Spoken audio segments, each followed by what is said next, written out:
He says, on the day I chose Israel, so he chose them, I swore with uplifted hand to the descendants of Jacob and revealed myself to them in Egypt.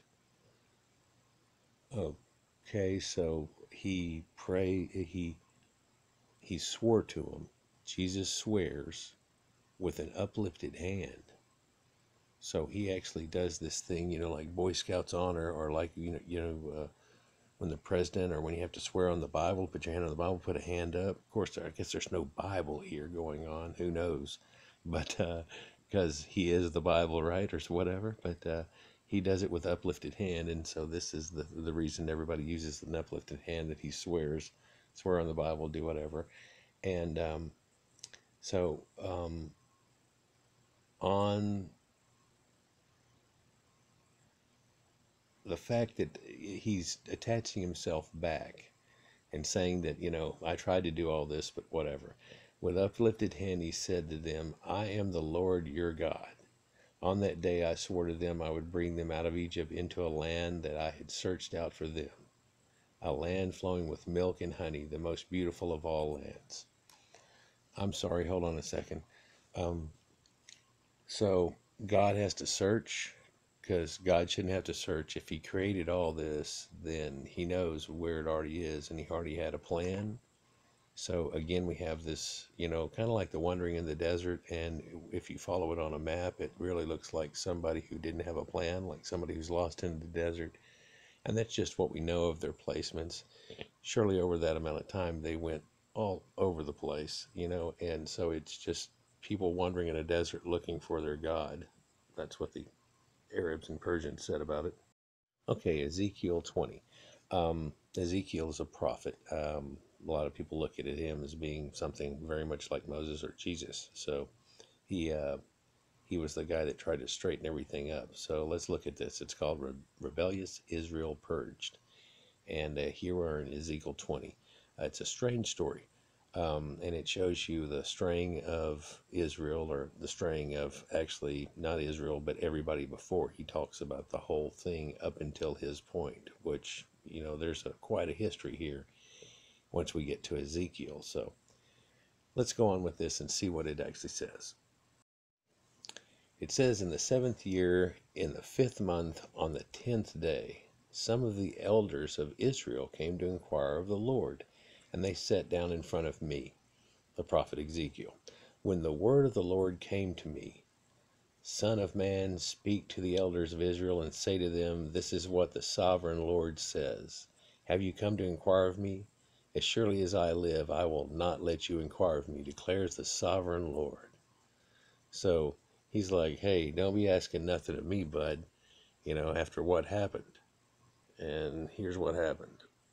And so on that day I swore to them I'd bring them out of Egypt into the land I searched out for them, a land flowing with milk and honey, the most beautiful of all lands. I tell you, he made a bad choice.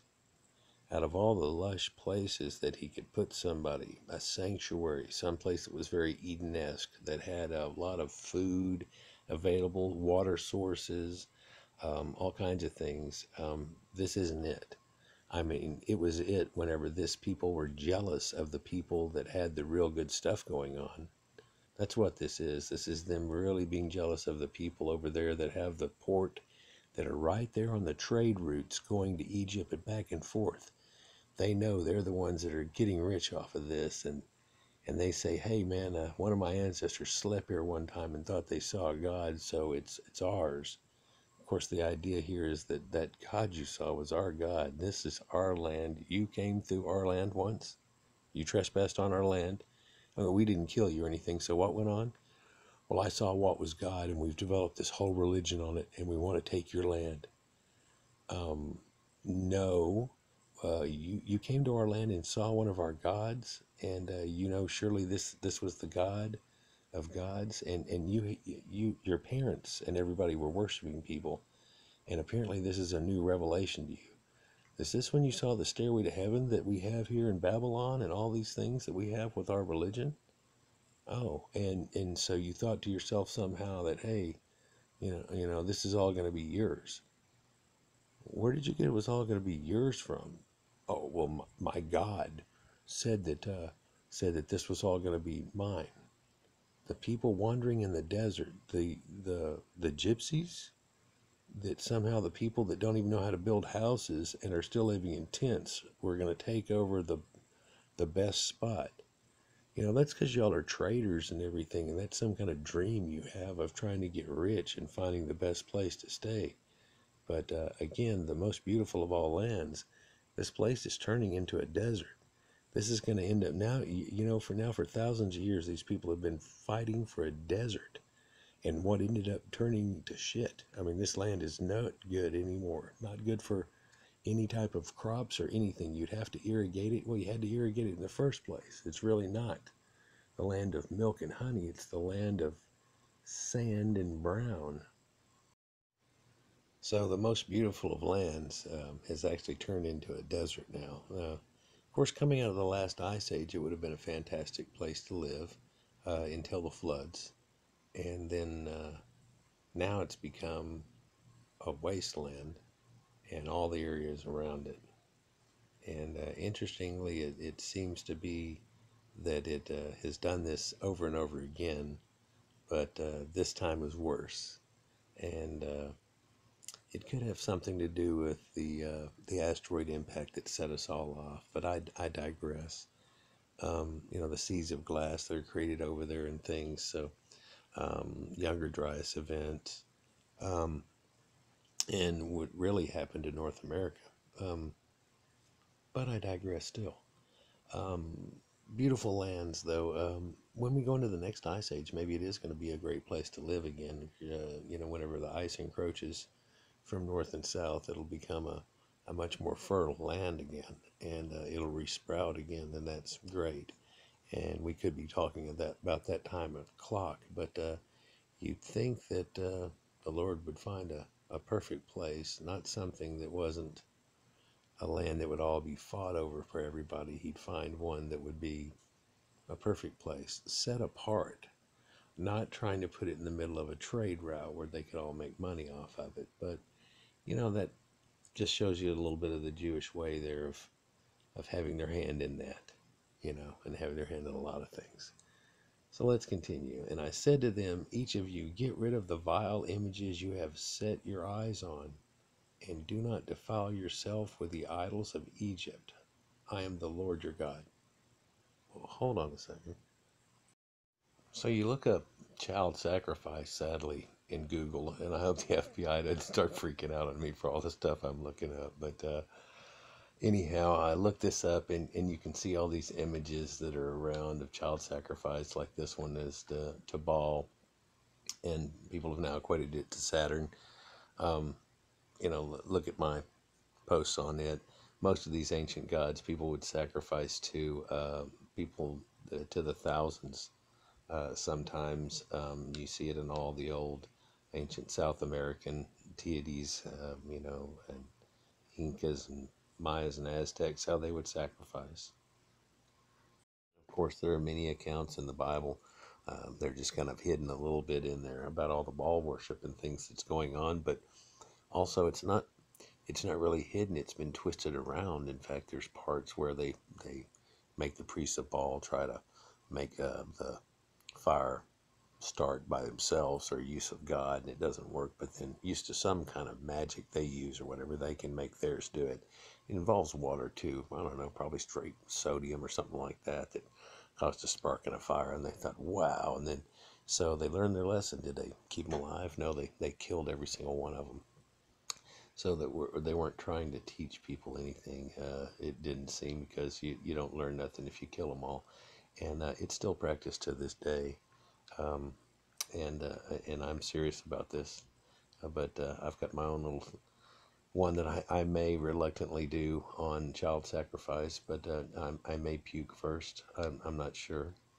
Um, Here, though, people say it's not in the Bible, but way back, Isaac, son of Abraham. So all these people are doing child sacrifices back then, and and everybody tries to say, well, he didn't do it. Well, there are stories where he does do it, by the way. There are stories that he does do it, and that Isaac would be some other character.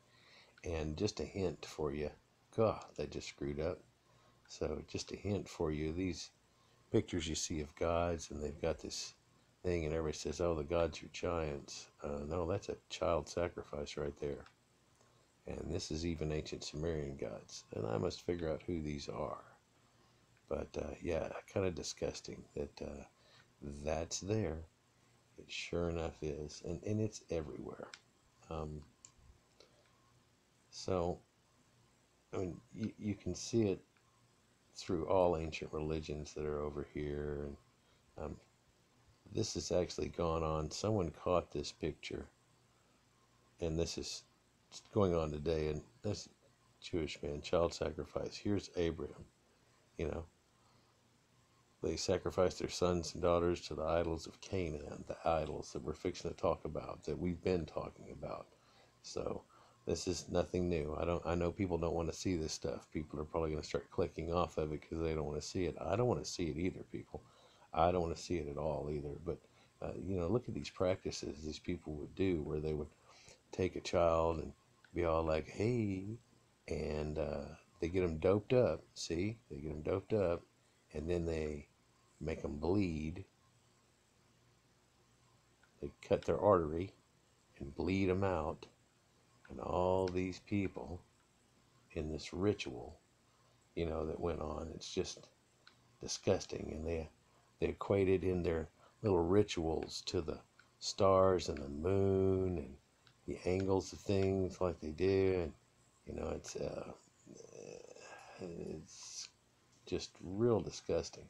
And like I say, it's gone on in voodoo and things forever. And here's a thing from Samaria where these guys that look like pigs are eating children. I mean, I don't want to gross you out too much here, but I am going to give you an example of what we're talking about, how it never ends, and how during this ritual they act like they sacrifice a child just like in the old days, you know, in the days of yore.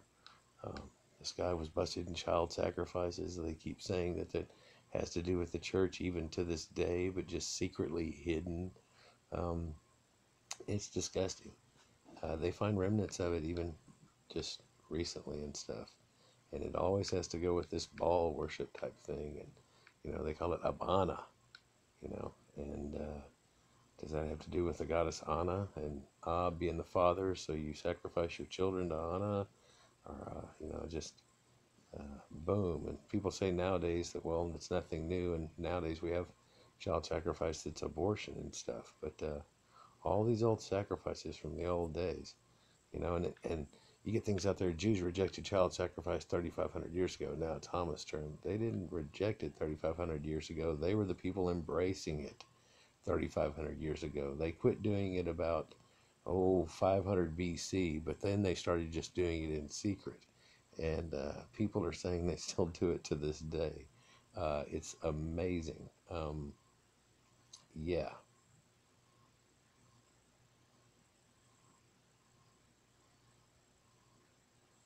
This Baal worship. They've put towers to Baal, archways up in all the major cities again. They've done this little thing, and they let them do it, and I have no idea what it's supposed to mean or relegate. But yeah, it's just terrible.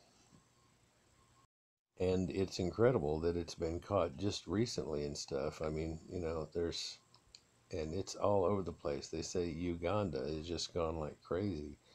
This is an infant martyr. This is a depiction of a ritual murder of a baby by Jews in Trent that they were doing.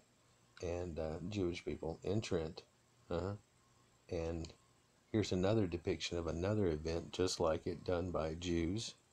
And here they're bleeding a kid out, and he's holding his mouth over there so there's no crying. And they're bleeding this kid out, that they've already done some ritual thing to him, and he's naked and stuff. And look how the kids are doing the maypole thing here in the background. Isn't that incredible? Yeah. And this is all having to do with like this Baal worship type thing, you know, and it has to do with Catholic priests and things that they do. Here's a U.S. Marine saving a Japanese baby whose parents had committed suicide during the war rather than be captured. Disgusting. But what did we do there? What did we do? That kid lived and is still alive today. There's a whole story around that, but I'm not going to go into that. But yeah, this bloodletting, bleeding the children out, and then they're going to drink of the blood and eat of the flesh of the Son of Man. That's what that's about, people. That's what that's about. And yeah, and it's mentioned all the way through. They want to make sure they've got it in the Bible for you. They even have it with Jesus, and you're still doing it to this day. And the Catholicism that's involved, and it's even done in the Romans, and here's a big depiction of Zeus and the whole hierarchy and how they're killing this one here for a sacrifice, a youngster of, innocence, though. They're supposed to be a virgin. The guy on the far right over there just coming in, he's about to have the same fate, I'm sure. And a lot of people knew back in the ancient times, and even to this day, that child sacrifice was a part of Baal rituals, and that YahWeh is none different than. And that YahWeh is just an angel of the Lord, and not even actually the Lord. For whenever he comes to him in the burning bush, it says, and the angel of the Lord spoke to him, and then he says, I am God, I am what I am, Asher. So, but let's get off this child sacrifice and get back into where it's in the Bible, actually. Okay, but 8 says, but they rebelled against me and would not listen to me, did not get rid of their vile images they had set their eyes on, nor did they forsake their idols of Egypt. So I said I would pour out my wrath on them and spend my anger against them in Egypt. So okay, so this is him trying to say that, I left you in Egypt as a captive going through all that bullshit for 400 years, or that's what we're led to believe by the Bible. And there's no record of that really taking on through anywhere except for them. But it's something the whole world has just had to accept. You're supposed to accept all these things. You have to accept all these things. So I said I would pour out my wrath on them and spend my anger on Egypt, but for the sake of my name I brought them out of Egypt. For the sake of my name.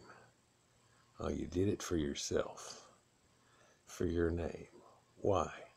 Well, they spent 400 years there, and they were calling out to YahWeh, and wasn't nothing happening at all.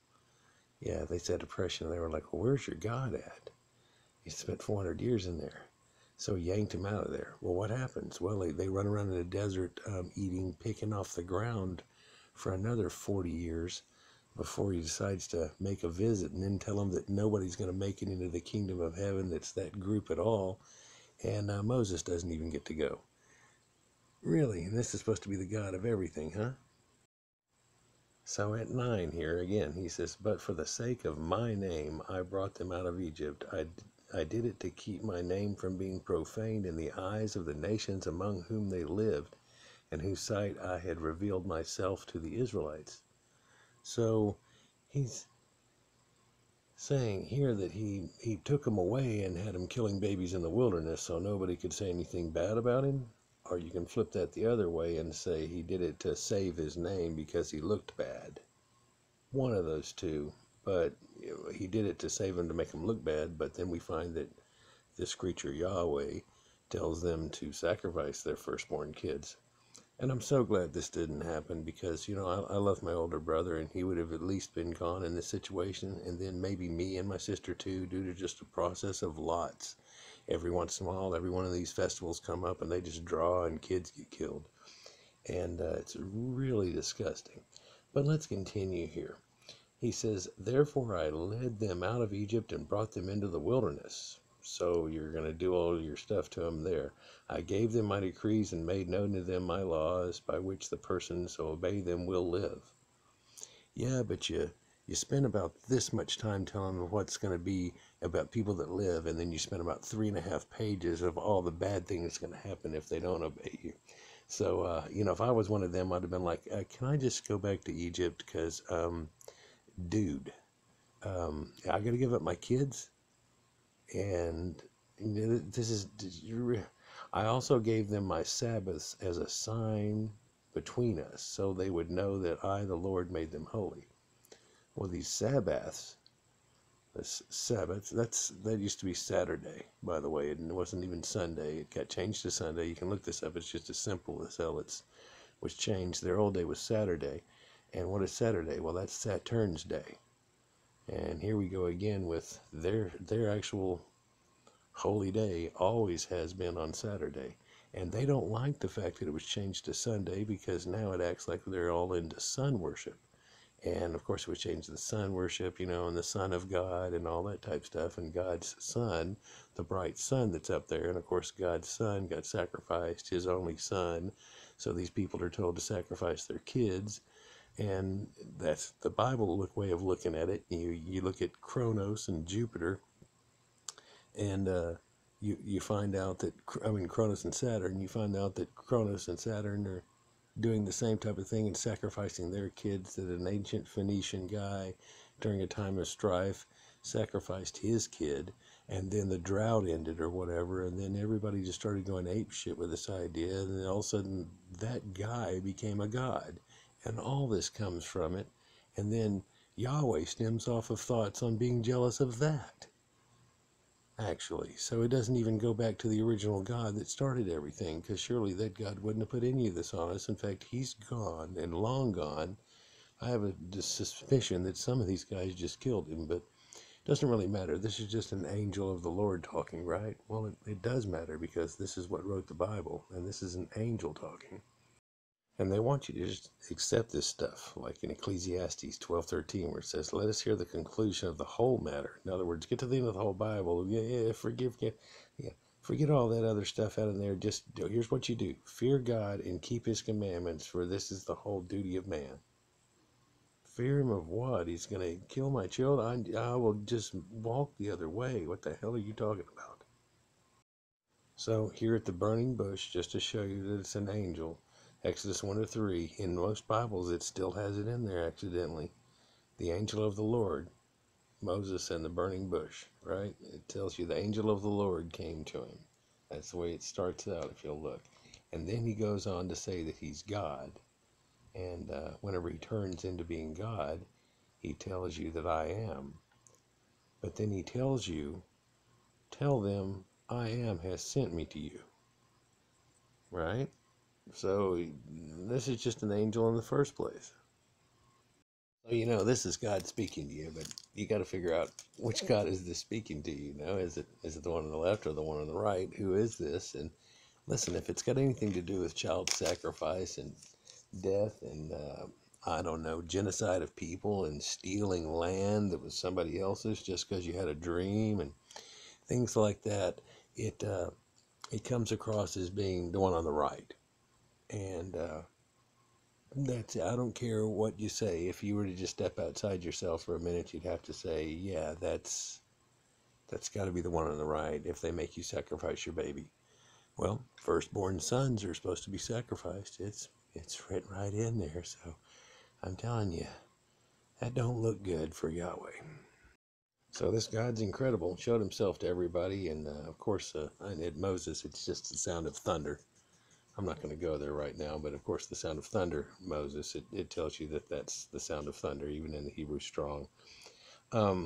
So Moses has the ability to listen to thunder rumbles and say it's the voice of God and tell them what he says. That's what we're led to believe by that. Anyhow, it says, "Yet the people of Israel rebelled against me in the wilderness. They did not follow my decrees, but rejected my laws, by which the person who obeys them will live. By the way, the person who disobeys them will die, and guess who kills them? It's all the people there. They stone them to death and stuff, which is basically tenderizing the meat, and then they sacrifice and burn the guy, and cannibalism ensues. They utterly desecrate my Sabbaths by doing that." This is the other God talking about what they've done and to ruin things. "So I said I would pour out my wrath on them and destroy them in the wilderness. But for the sake of my name I did that what would keep it from being profane in the eyes of the nations in whose sight I brought them out of. Also with uplifted hand I swore to them in the wilderness that I would not bring them into the land I had given them." Now you said that you would give them the land that you'd given them. But now it's saying that I swore with uplifted hand that I would not bring them into the land that I had given them.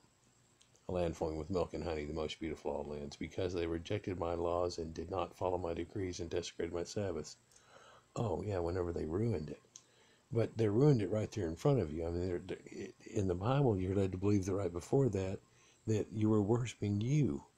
But you come to find out that they weren't. And then whenever Moses comes down from the mountain, it ain't a week later, and boom, they're already worshiping bulls and doing it, everything again, and killing children. And then at the start of this right here I'm talking about, it said that your ancestors, so we're talking about Abraham and of course Isaac and killing his kids. So we can't get out of this here.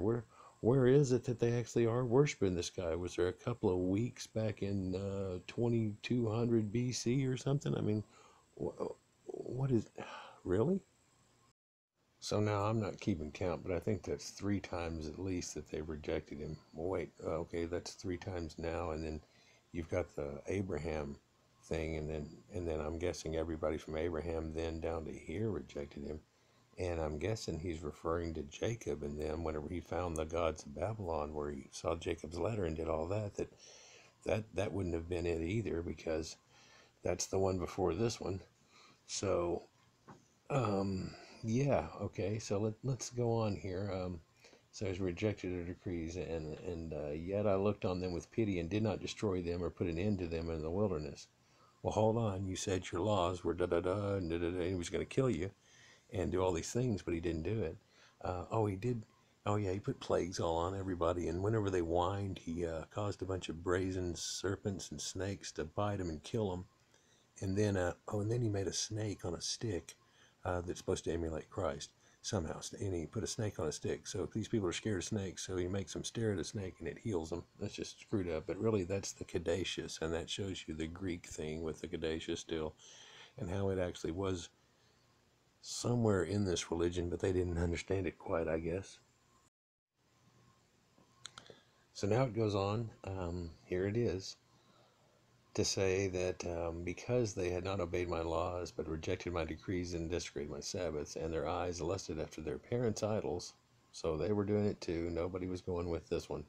So I gave them other statutes that were not good, and laws through which they could not live. Hold on. God gave them statutes that were not good. It's because kids did something bad, so they rejected, and God gives statutes that are not good, really, and laws through which they could not live. I defiled them through their gifts. This is the 10 Commandments that no one could really, all the commandments that he had given them, that they couldn't do it. I defiled them through their gifts, so their sacrifice of every firstborn. See, I defiled them through their gifts, their children. I defiled them. God, or this is the angel, because this wasn't a god, this is the burning bush thing and all that. This is an angel, so luckily not. But hold on, then that means this is an angel, and well, which angel is this? Yeah, okay, I defiled them through their gifts. I told them statutes that were not good, the sacrifice of every firstborn, that I might fill them with horror, so they would know that I'm the Lord. No, they know you're the damn devil. Because it goes on to say that they started worshiping it eventually, but it says, I said to their children in the wilderness, do not follow the statutes of your parents and keep the laws, or defile yourselves with their idols. I am the Lord your God. Follow my decrees and be careful to keep my laws. Okay, so what happens in 21? Well, but the children rebelled against me. They did not follow my decrees. They were not careful to keep my laws, of which I said the person who obeys them will live by them. By the way, this is now 2 times he's mentioned the children haven't done it. And so this is a way for him to justify killing children right here. There you go. The person who obeys them will live by them. The children rebelled against me. Yes, kids. Kids do something, kids do something wrong and you get to kill them. Yeah, it's just, wow, okay. So I said I would pour out my wrath on them and spend my anger against them in the wilderness again. But I withheld my hand, and for the sake of my name I did what would keep them from being profaned in the nations. And so he does it again for himself, and he uplifted and swore his hand again. So So okay, so God said that if you do this, you're going to die, and then so twice he's reprobated it. So I guess he's lied twice, but he's going to take it back because he really wants a people to worship him, and ain't nobody going to worship him except for these guys lost in the desert, and they're still worshiping other gods. So yeah, God gave them statutes that weren't good and defiled them through their gifts, made them sacrifice their firstborn. So now he's taking credit for that. He's telling them that was him right there. Okay, so there you go. That I defiled them through their gifts, and gifts are the children. Gifts are your firstborn. Gifts are, let's see here, gifts, and the gifts of your first fruits. And we know what that means, don't we, people? Yeah. Mm-hmm. Yeah. And we figured that first fruits thing out. He told us what the first fruits were, and they were like the ones with the oxes and so on. So, yeah, so they strayed from him. They strayed from him. And I said I was going to kill him, and then I didn't. And I said I was going to kill him, and I didn't. And I did it for myself. And I did it for my name's sake. And I didn't kill him. And they kept sacrificing their babies to other gods, but I wanted them to sacrifice their babies to me, but they were sacrificing to the other people, and it made me mad. And so, yeah, made him mad. So he's one day they're gonna learn. Boy, he just keeps begging these people in a desert. Now there's lots of other people he could choose from, yeah, all over the world, but he doesn't choose them. He chooses these people that are like baby killers and cannibals, really, seriously. Yeah, that actually have incest and sleep with their own family, and Lot and his daughters, and Abraham and all these people are with their own incest and stuff. I mean, is what? Yeah, and Jacob gets sold for a night of revelry with the other lady just for some pot, basically, the mandrake. And these are a great lot of people here, and no pun intended, lot. Okay, so at 30 it says, therefore say to the Israelites, this is what the sovereign Lord says. Will you defile yourselves the way your ancestors did and lust after their vile images? When you offer your gifts, the sacrifice of your children in the fire, you continue to defile yourself with all your idols to this day. Am I to let you inquire of me, you Israelites? As surely as I live, declares the sovereign Lord, I will not let you inquire of me. So, he's telling these Israelite people that came here that y'all are all devil worshippers. You've done it all along. You've been doing it, and you do it to this day. So Isaiah, Ezekiel here is telling everybody that that's what they're doing. That he's the incredible prophet here has broke out and said that the Lord's not going to let you talk to him or even ask of him. And you say, we want to be like a nation, like the peoples of the world who serve wood and stone. Well, they want to be like a nation. They don't want to live in tents anymore, is what they're saying. I mean, hey, we don't want to wander around in a desert with tents anymore, God. I mean, everybody else has got cool shit going on, and we're living in a desert, and you're supposed to be God, so what up? I mean, we've killed everything to you we can, including all of our children. But what have you in mind will never happen. As surely as I will live, declares the sovereign Lord, I will reign over you with a mighty hand and an outstretched arm and with outpoured wrath. Now, you have to remember that the Romans got a hold of this thing, and this is all written about them and how they ain't going to get nothing because of what they are, and how they infiltrated and did things. And this is written after the Jewish revolt, and this is the decree of the Jewish revolt here. As surely as I live, declares the sovereign Lord, I will reign with you in outpoured wrath. I will bring you from the nations and gather you from the countries where you have been scattered, with a mighty hand and outstretched arm and outpoured wrath. I will bring you into the wilderness of the nations, and there, face to face, I will execute judgment upon you. As I judged your ancestors in the wilderness in the land of Egypt, so will I judge you, declares the sovereign Lord.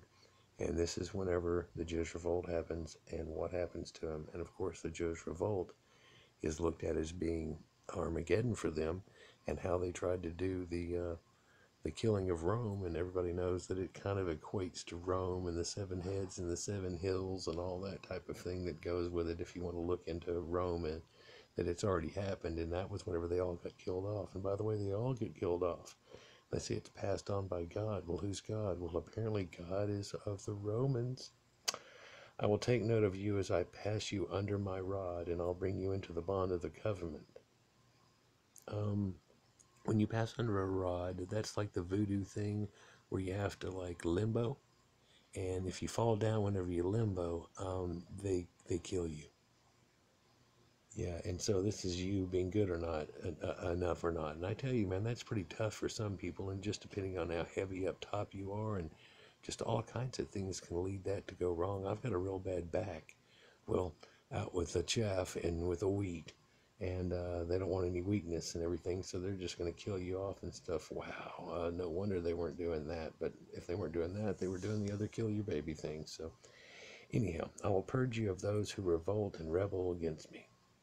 I will bring them out of the land where they are living, yet they will not enter the land of Israel.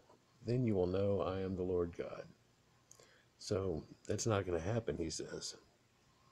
He goes on a rant now in 39. As for you, people of Israel, this is what the sovereign Lord says. Go and serve your idols, every one of you. But after, now God's telling you, go ahead. Yeah, go ahead. And he wants them to do it for a while. Go ahead, kill your babies, keep doing this. And I'm not going to stop it because I can't. I've begged you like 5 times now and you won't quit. So, really must not be impressing these people very much here because they just keep doing it. I mean, you got to realize this, people. I mean, and look at what we've turned it into, this holy thing that we all worship, and it's these people that are killing their babies and stuff, and they won't quit. So he tells you, afterward you'll surely listen to me and no longer profane my holy name with your gifts and idols. For on my holy mountain, the holy mountain of Israel, declares the sovereign Lord, there in the land of the people of Israel will serve me, and there I will accept them. There I'll require your offerings and your choice gifts. See, that's that same dude. The choice gifts are your firstborn fruits. That's exactly what that means. You look it up, it says it's at the bottom of the page right now. I'm not going to go back down there and show you. B. It's the firstborn fruits, along with all your holy sacrifices. We know what this is. I accept you as fragrant incense when I bring you out of the nations, gather you up from countries where you have been scattered, and I will be proved holy through you in the sight of all the nations. Then you will know that I am the Lord. So, after all this crap's over with, then you're going to be, then, well, hold on. Okay, okay, so now they've come to good. Okay, great. So why is it that we're looking at any of this old Bible stuff and YahWeh as being the God of everything? Because YahWeh is the one that told them to kill their kids. Oh, wait, this guy here wants you to kill your kids to him too. And because of what he does afterwards, then it's going to make them finally a great nation. Well, it doesn't happen. They all get killed by Rome and everything, and basically they don't even have a nation. They're still people that are nomadic, and they don't have their own. They don't have their own nation. There's no nation of Israel until after World War II. Somehow we give them one. After Hitler tries to cleanse the land of them and how they've infiltrated everybody, and he considers them to be like cockroaches or whatever, But Hitler, the scourge of the world and everything, but. He sees this. Well, God says he's going to do it right here. God says he's going to screw right here. So who's to say that when God says I'm going to smite you from that area and stuff and that's not what Hitler exactly did, was bring forth what God had said, whether or not he was a good guy or not. I mean, he works in mysterious ways. Okay, let's go with that. But he knocked them the hell out of there, that's for sure. And then we gave it back to them. We gave them a land. Now they have a land. There you will remember your conduct and all the actions by which you have defiled yourself, and you will loathe yourselves for all the evil you have done. Yep. You will know that I am the Lord when I deal with you for thy name's sake, and not according to your evil ways and your corrupt practices. You people of Israel, declares the sovereign Lord. Oh, so he's not going to deal with you for what you've done in your evil ways, but just for his name's sake, so he doesn't lose this. Well, because basically all of y'all are screwed up, and by his laws and his things, that y'all would all just have to be smoted off the planet anyhow, but then he wouldn't have anybody again, so he doesn't want to do it. And I'm not going to look at the prophecy above the south and everything. It's just it tells you that he's going to set fire to the lands and stuff and bring it down, which is what happens at the fall of Rome. And so this is a retelling of it. And then at the end, it's funny. He goes, "Isn't he just telling parables?" No, no, he's not. This is when Rome is saying that they can burn your ass up. Yeah, and they did. And of course, but everybody killed themselves inside of the temple, and there wasn't really anybody left hardly. There was a group in Masada and a few ragtag, people left off that. I'm not sure how many got out of Israel at that point, but they felt like all of Israel, or what that really mattered, was there. There was only a few scatterings out anywhere, and from that we have everybody claiming they're all Israeli now and everything, and the bloodlines don't show that necessarily, but we go on to basically cap out and say, so he gives them statutes that were not good and laws to which they could not live. And he's saying that that was in the middle part. But then again, he said the ancestors were doing the bad thing. He's doing the bad thing, and that he defiled them and told them to do bad things, that I might fill them with horror so they would know that he's the Lord. The sacrifice of every firstborn. Straight up. Yep, that he is taking claim for that. And if you take claim for that, that you would do something like that to people, then you are not the God of love and forgiveness or anything, and you can't say that Jesus is connected to that in any way, shape, or form, and except for the fact that he was trying to right the wrong that was done somehow. And that's the end of that. Which God are you worshiping, or which side is it? Which side is it, yin or yang? Which one would you go with? I mean, so I know everybody listening right now detests this baby killing thing and all this type of stuff that's going on, but I'm telling you that is the group of religion that we have today, and it's really all stems down to Saturn worship, which is actually Satan worship, and that's him on the right, in case you're wondering. The guy on the left shows his finger and goes, "Thou shalt not kill." And the guy on the right goes, "Hey, I'm going to kill your babies." And you put them in the fire and cannibalism, and you're going to cause genocide and kill people off and steal their land and be bad. And then later you're going to try to run all the banks of the world and all the movie cinema things and take over the world. So all you got to do is kill babies now. And we've got our religion from this. I mean, who's to say that why do we have to choose either side of this religion in the first place? Why would it have to be the devil of this in the first place? Why does it even have to be this guy's devil in the first place? Angel good or bad, the good angel, the bad angel, and everything. How about if we choose that all of this is bullshit? Yeah, this is all bullshit. And then the true answer is none of the above. Oh, you worship the devil or you worship God? And I'll be like, none of the above. I worship the creator of all. Yeah, the creator of all. The one that said, this is bullshit. That all of the hokey majoki, woman grew into a rib and ate of a magic tree because a magic snake told. No, a talking snake's gonna make you from a magic tree, and it ruins us all, and everybody get into a boat that can't fit anything, and just all the other bullshit. It's all bullshit and allegory about how primitive man are supposed to learn their manners, and that these one people couldn't quite get it, and they were the last ones of all to get it. If you look at it, they were still nomadic, running around the desert, and everybody else had cities and civilization. And due to their jealousy, they killed a bunch of people and tried to take over a land. And the end of them they were supposed to have come to an end, and something that we remember. Yeah, whenever Rome killed them all off, and they said that was it. Well, Egypt did it first. They said Israel's seed is no more. So they tried to do it once, and then, he tried to do it again in Roman times, and they killed them all off. And then it was supposed to be a story that we all remember and live by, like, don't do this kind of crap. And then no, and then Hitler tried to wipe them out again and stuff too, but that was a terrible thing. It caused World War II. But irregardless of that, and listen, I'm not anti-Semitic at all. I love Semitic. I just don't like baby killing people. And if I can't get the baby killing people out of the Semitic thing, then I don't like that. So I'm going to say I love Semitic people. I love the Semites. I love Arabs and Jews and Muslims and all of those people. But let me say to every one of you that if you're killing babies and doing this bullshit or any of this shit that's written in this Bible, I don't like it. I don't agree with it. I'm not going to say you should be killed and all this silly shit and start going crazy. I'm just going to tell you a no. The ancient scribe Robert Burton said, "Every man hath a good and a bad angel attending to him in particular all his life." So he's kind of acting like that you've got it on your shoulders.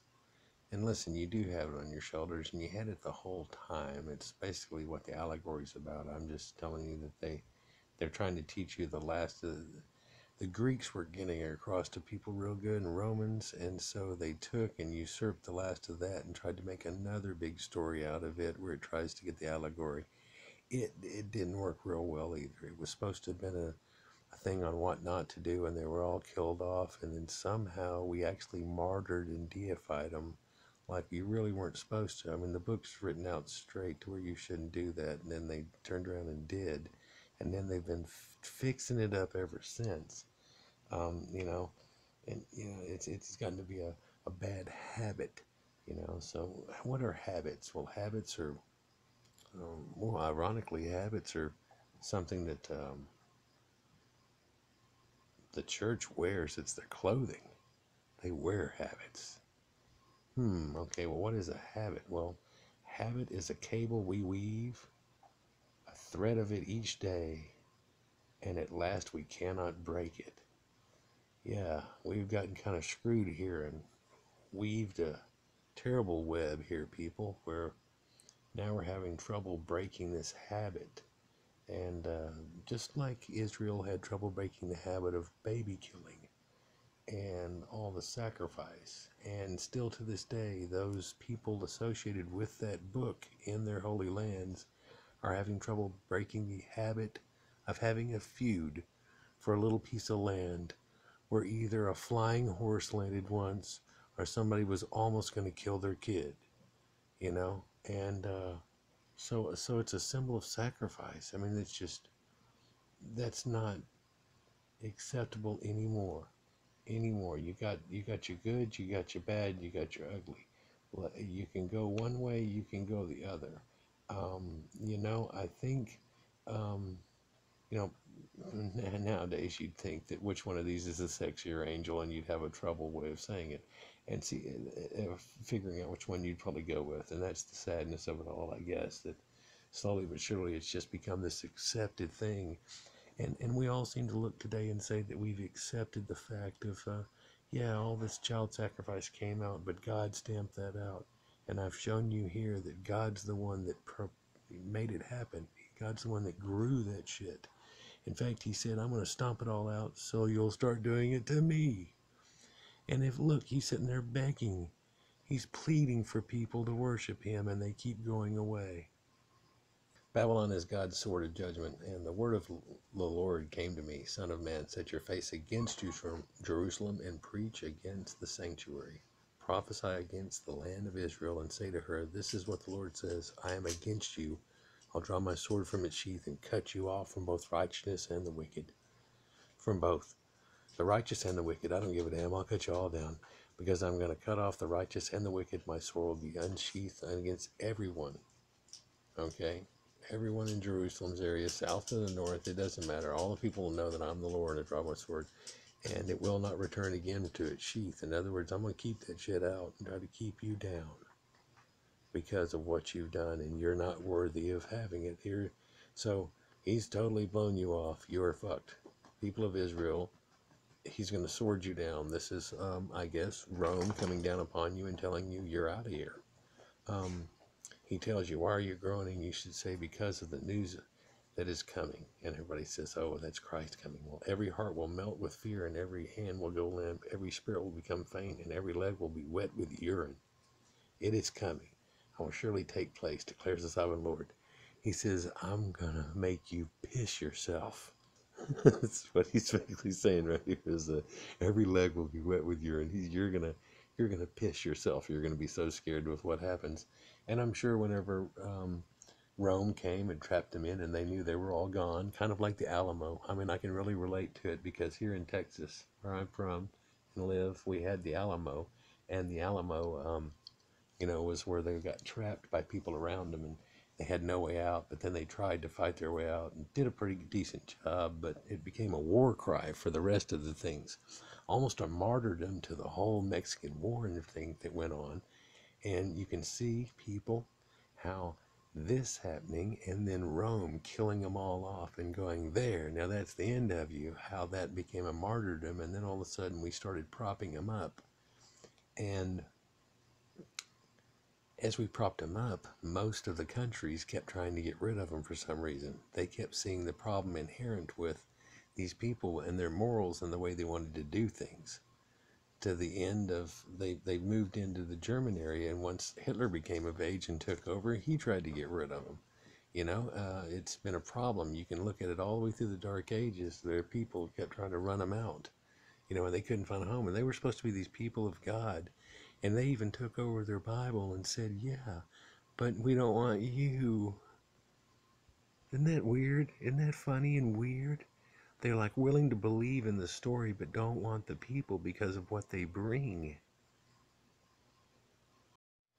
So then God goes on to like sing a song about how he's going to kill them all. Yeah, it's weird. It's in a song form right here. You can see this. It's in a song form. A sword, sharpened to polish, sharpened for the slaughter, polished to flash like lightning. And I just want to point out that all he keeps talking about here is a sword being polished, grasped in the hand, sharpened and polished, ready for the hand of the slayer. Cry out and wail, Son of Man, for it is against my people. It is against all the princes of Israel. They are thrown to the sword along with my people. Therefore you beat your breast. Testing will surely come. And what if the scepter which is the sword which the sword despises does not continue, declares the sovereign Lord. So then, Son of Man, prophesy and strike your hands together. So he wants you to clap. Let the sword strike twice, even 3 times. It's a sword for slaughter, a sword for great slaughter, causing them on every side that hearts may melt and fear. I stationed the sword for slaughter at the gates. By the way, B here tells you that they're not quite sure what this means. I looked into it, and they're not sure if that's not the same word that means you cut up beef for eating. And he said slaughter here a bunch of times, hasn't he? Look, it is forged to strike like lightning. It's grasped for slaughter. Slash to the right, your sword to the left. And when you turn, wherever your blade is turned, I too will strike my hands together, and my wrath will subside. I, the Lord, have spoken. So he's like, do your little thing and clap your hands, and then I'm going to kick your little ass and kill all of you, and then clap my hands. That's what this is basically, And God wants to kill all of them. He thinks they should all be gone. It's pretty much it. He gives up. Here it equates off to Rome, so we'll try to get out of this as quick as possible, though. But he tells them, Son of Man, mark out the 2 roads for the sword of the king of Babylon to take, starting from the same country. Make a signpost where the road branches off of the city. Mark out 1 road for the sword to come against Rabbah of the Ammonites, and another against Judah, and fortify Jerusalem. For the king of Babylon will stop at the fork in the road, at the junction of the 2 roads, to seek an omen. He will cast lots with arrows. He will consult his idols. He will examine the liver. By the way, this is when you have a human sacrifice and you look at the liver and the way that the veins run around on it, and supposedly you get an idea of what's supposed to happen. He says this is going to happen to you. In his right hand will come the lot for Jerusalem, like the liver, where he has set up the battering rams to give command to slaughter, to sound the battle cry, to set up battering rams against the gates, to build a ramp and erect siege works. And that's how they attacked Jerusalem from Rome, was to build the ramp and the siege works. It will seem like a false omen to those who have sworn allegiance to him, but he will remind them of their guilt and take them captive. In other words, they're like, it'll seem like a false omen. So they're going to be like, this is Armageddon. And for them, it will be one, is what he's saying basically, because he's going to cut them down. He's going to kill them, going to allow this to totally happen. to them because, screw them, and that they're going to be taken captive again. He goes, therefore, this is what the sovereign Lord says, because you people have brought to mind your guilt by your open rebellion, revealing your sins and all that you do, because you have done this, you will be taken captive. Now, God told him to do all these things. God told him to go out and do the open rebellion and kill off the people in the lands and stuff, and that's why the king of Babylon's had enough, and once he starts dealing into them, they stop him and do it, and they take him captive, right? And they're in Babylon for like 10 years, and then Cyrus the Great shows up and sets them free and lets everybody to where they're supposed to be, and tells everybody to get along and cruises off. By the way, Cyrus the Great is a Persian guy who believes in Ahura Mazda, and he believes in the whole idiom of the sun god and Mithra, and how that all works out. And it's funny, if you look at my Mithra one, how that is Jesus Christ, born on December 25th, the whole 9 yards. And they are the ones that write and impart them a end to this saga. And after it's been ended now twice totally, they still won't let it go. In fact, we take it up as a martyr situation. It's gone. But somehow the human population picks it up as a martyrdom situation, takes it up, and Rome takes it into them and says, okay, well, look, we're going to make it all the same thing then and take you into all of our pagan shit. And they do. And it's the one that takes over, the one with all the baby killing bullshit. Really, I can't believe we as a human species have done this. He tells them again there's going to be a captive. First he says, but he will remind them of their guilt and take them captive. Then because of you have done this, you'll be taken captive. You profane and wicked prince of Israel, whose day has come, whose time of punishment has reached its climax. This is what the sovereign Lord says. So that's it. That is Armageddon for you. Take off the turban, remove the crown. It will not be as it was. The lowly will be exalted. The exalted will be brought low. Ruin, ruin. I will make it a ruin. When do you hear God just going crazy like this? The crown will not be restored until him who righteously belongs shall come, and I will give it.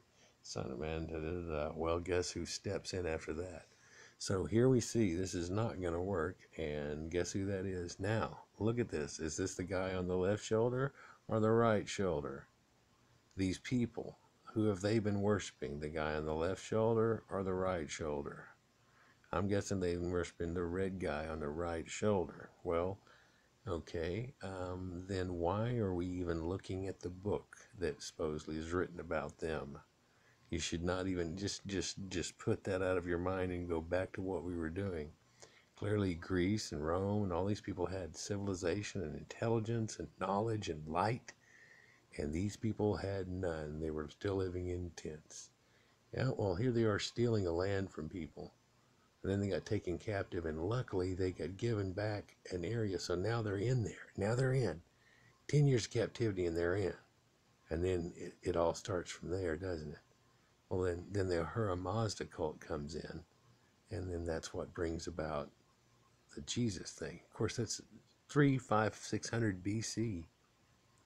Ahura Mazda and the cult from Persia comes in, and yeah, it's got Jesus born of or they've got him as Jesus, but he's born December 25th, whenever the sun goes through its solstice thing, just like Jesus, and he's born of a virgin, by the way.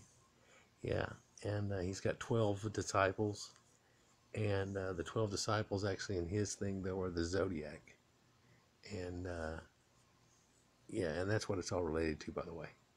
And it's just, instead of being a nice little zodiac story, it's a story about these people who won't quit baby killing.